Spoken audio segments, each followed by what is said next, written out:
Alors aujourd'hui, nous parlons d'une nouvelle thématique. Il s'agit ici des problèmes de femmes parce que récemment, il y a beaucoup de femmes qui se sont plaintes. Ils ont dit, coach, pourquoi depuis tu fais seulement les vidéos sur les hommes, érection par-ci, libido par-là, et nous alors?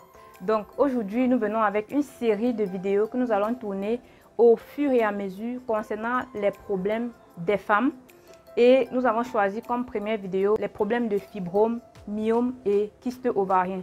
Je vais vous présenter dans cette vidéo, n'est-ce pas, quelques aliments qui favorisent la croissance ou alors qui augmentent la taille des fibromes, des myomes chez la femme. Restez jusqu'au bout. Hello tout le monde, j'espère que vous allez bien. Quant à moi, ça va super bien.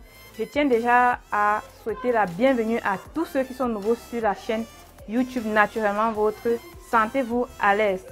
Aujourd'hui, nous parlons de fibromyalgie. Quels sont ces aliments-là qui favorisent ou alors qui provoquent la croissance des fibromes chez la femme? Qu'est-ce qu'on entend par fibrome? Les fibromes ou alors les myomes ou les kystes, ce sont juste des tumeurs non cancérigènes, des tumeurs bénignes qui peuvent, n'est-ce pas, se développer soit dans l'utérus de la femme, soit à l'extérieur de l'utérus. Et en parlant de kyste ovarien, parfois ça se retrouve uniquement sur la paroi des ovaires. Autour des ovaires, nous avons des petits follicules qui commencent à pousser et c'est ça qu'on appelle des kystes ovariens. Alors, il y a des aliments qui, n'est-ce pas, provoquent, je dirais, qui ont une influence sur le système hormonal et généralement, le système hormonal est chez la femme, on parle ici d'œstrogène et de progestérone. Et donc, du coup, lorsque la balance progestérone-œstrogène n'est pas équilibrée, ça peut causer des problèmes et généralement quand l'œstrogène est un peu au-dessus que la progestérone, donc du coup ça favorise la croissance des fibromes, la croissance de ces tumeurs non cancérigènes. Première catégorie des aliments qui favorisent un déséquilibre hormonal œstrogène-progestérone. Il s'agit ici de la catégorie des produits laitiers de vache. Donc, il faut savoir que la consommation excessive des produits laitiers de vache ou alors de tout dérivé de lait de vache, tels que les fromages, les yaourts, les crèmes, ainsi de suite, va avoir, n'est-ce pas, une influence néfaste au niveau de la balance hormonale et donc du coup favoriser ce pic d'œstrogène-là. Et sachez que lorsque l'œstrogène est au-dessus de la progestérone, cela va favoriser cette croissance. Et donc, ça va nourrir en fait les fibromes et participer donc à leur augmentation en volume. La deuxième catégorie des aliments qui favorisent, n'est-ce pas, ce déséquilibre hormonal là, ou alors la croissance des fibromes, des myomes, etc., c'est la consommation des produits animaux. Donc, on a ici comme ça les viandes rouges et franchement, c'est acidifiant. Et vous savez que lorsqu'il y a acidité dans l'organisme, ça va fragiliser les tissus de l'organisme et, n'est-ce pas, favoriser cette expulsion des tissus, en fait, c'est-à-dire les nœuds. Vous voyez, parce qu'il faut comprendre que les fibromes, tout le monde, toutes les femmes ont les fibromes, mais c'est parfois caché. Oui, parce que lorsque vous consommez des aliments qui sont assez acidifiants, comme même les produits laitiers de vache sont très acidifiants pour l'organisme, la consommation des viandes rouges également, ça va, n'est-ce pas, fragiliser la paroi des tissus et faire en sorte que ces nœuds-là puissent ressortir des muqueuses et ça peut sortir au niveau de l'utérus, hors de l'utérus, etc.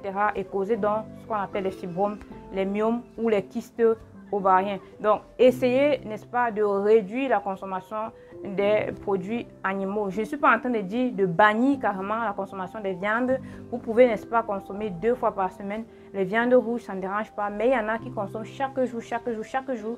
Et vous allez voir que la majorité des femmes, n'est-ce pas, qui consomment trop de viande rouge ou alors des protéines, des protéines animales, sont ces femmes-là qui ont des fibromes. Quand vous leur posez la question de savoir est-ce que vous consommez trop de viande, elles vont vous dire oui. Alors, chères dames, à partir d'aujourd'hui, commencez déjà à réduire la fréquence de consommation et vous allez voir que cela aura une influence positive au niveau de la décroissance des fibromes. Une autre catégorie d'aliments qui favorise la croissance des fibromes, c'est les produits de soja. Donc, le soja aussi contient, n'est-ce pas, des substances qui sont semblables à l'hormone de l'œstrogène. Et donc, du coup, consommer trop les produits à base de soja vont également augmenter les pics d'œstrogène et cela sera n'est-ce pas, pas en votre faveur en ce qui concerne la balance hormonale et en ce qui concerne les fibromes. Une autre chose qui favorise également la croissance de cette humeur non cancérigène, c'est la consommation de l'alcool. Donc l'alcool est également très acidifiant pour les tissus, pour les cellules, pour l'organisme en général. Et donc consommer l'alcool, ça va, n'est-ce pas, fragiliser vos tissus et fragiliser les muqueuses et participer, n'est-ce pas, à cette augmentation de l'hormone oestrogène et favoriser la croissance des fibromes. Donc, essayez également de regarder votre consommation d'alcool et vous allez voir que cela pourrait avoir, n'est-ce pas, également des changements. Il a été également prouvé que le café contient des substances très acidifiantes pour l'organisme. Donc, des personnes qui consomment excessivement, alors je dirais chaque jour, le café, cela va aussi avoir un effet négatif sur votre organisme. Chez la femme, ça va également participer à cette augmentation de la balance œstrogénique et donc favoriser ce déséquilibre hormonal, et les fibromes ne seront que contents et vont pousser en volume. Donc, je vous invite à regarder déjà votre consommation en café, diminuer la consommation en café et cela pourrait être en votre faveur. Une dernière chose que j'oubliais, ça ne fait pas partie des aliments, mais c'est ce que on appelle le stress. Le stress, S-T-R-E-S-S. Franchement, c'est l'un des facteurs qui également a une grosse influence négative au niveau de la balance hormonale. Donc, vraiment, on ne peut pas ressentir, mais sachez que lorsque vous êtes trop stressé, le stress, on ne peut pas s'empêcher, de stresser, mais lorsque vous êtes stressé sur une longue période de temps, cela, n'est-ce pas, va déséquilibrer votre balance œstrogénique et favoriser, n'est-ce pas, cette croissance de fibromes. Je ne vais pas trop entrer dans les détails, j'ai déjà fait une vidéo dessus. Je vous invite à aller regarder la vidéo. Je mettrai probablement le lien dans la description et vous pourrez checker et comprendre mieux comment est-ce que le stress peut, n'est-ce pas, influencer le cycle hormonal chez la femme.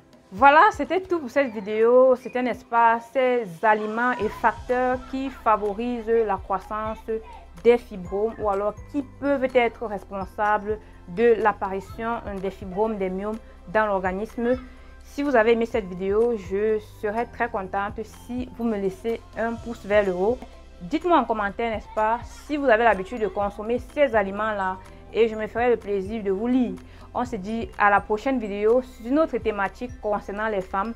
Chez les hommes, on fait d'abord une pause et on reprendra avec une autre série de vidéos concernant les problèmes des hommes. Alors, portez-vous bien et surtout, prenez soin de vous. Bye bye.